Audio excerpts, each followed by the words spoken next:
In my teaching, I'm constantly encouraging my students to make their way towards the net when they do have a good opportunity to, whether it be singles or doubles. There's just so many great opportunities at the net to try to put the ball away.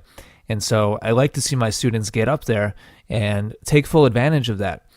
In this video, I'm going to show you guys an opportunity that I very often times see players have in their singles points, but they don't take advantage of it. Let's go ahead and start watching this point. Now, John, up on the top of your screen, is going to be serving, and Charles is returning. Charles hits a good cross-court return. John runs around his backhand to hit a forehand, and at this point, John hits a good deep forehand into the court. And we'll see here, before John makes his swing, Charles has hit his return from a good position right around on top of the baseline. So he was in a good spot to hit his return from, and he has to retreat back to recover this good forehand that John hits after his serve. So let's watch John hit this forehand. Gets good height over the top of the net. He goes inside in on it, and Charles has to back up. And we'll see John's shot land right on top of the baseline. And by the time Charles makes contact here, he's well behind the baseline. He's had to back up probably about 5 feet or so, maybe 5 or 6 feet behind the baseline to be able to safely play this forehand back, because John did a good job of keeping the ball deep in the court. So at this point here, John is definitely in control. He's hit a good deep forehand ground stroke. Charles has been pushed back behind the baseline. Now let's see how Charles responds. And he ends up hitting a good shot back, kind of like John's. Hits it nice and high over the net and nice and deep in the court. And we'll see it land right in the corner. And that probably is, I don't know, maybe 4 feet inside the baseline or so. And it came down from pretty high up in the air. So this is a shot that we're going to see land and bounce up high to John's backhand side. Now, any of you who have been playing tennis for any length of time at all understand that a high backhand ground stroke is a very tough shot to hit.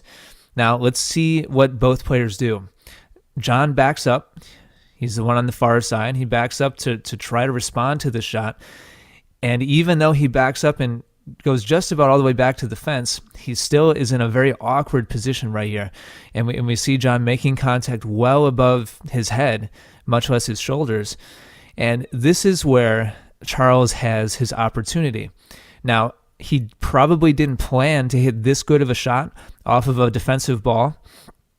And let's actually back up here to that shot that Charles hit. And again, you'll remember that John had hit a good deep shot right here that's landing on the baseline. Charles really, off of this shot where the ball literally lands on the baseline, he should really be happy to just stay in the point off of this shot. It's a very difficult shot to return. He takes it on the rise. And not only does he make it, but he ends up hitting a high, deep shot back to John.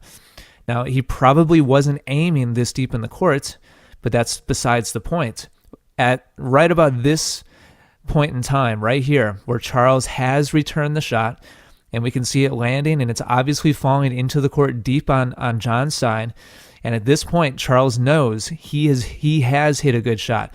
And it's not that he was necessarily aiming there, but luckily for him, he's ended up hitting a very good shot back to John.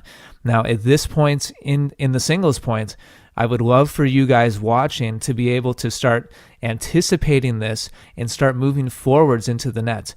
If right now, as the ball is coming up to John, and right here we can see this is obviously going to be a very tough shot for John, I would love to see Charles and the rest of you guys start closing forwards towards the net right here. And I'd love to see Charles go past the baseline and go right up to the service line and get prepared for a high volley or an overhead to be able to put away.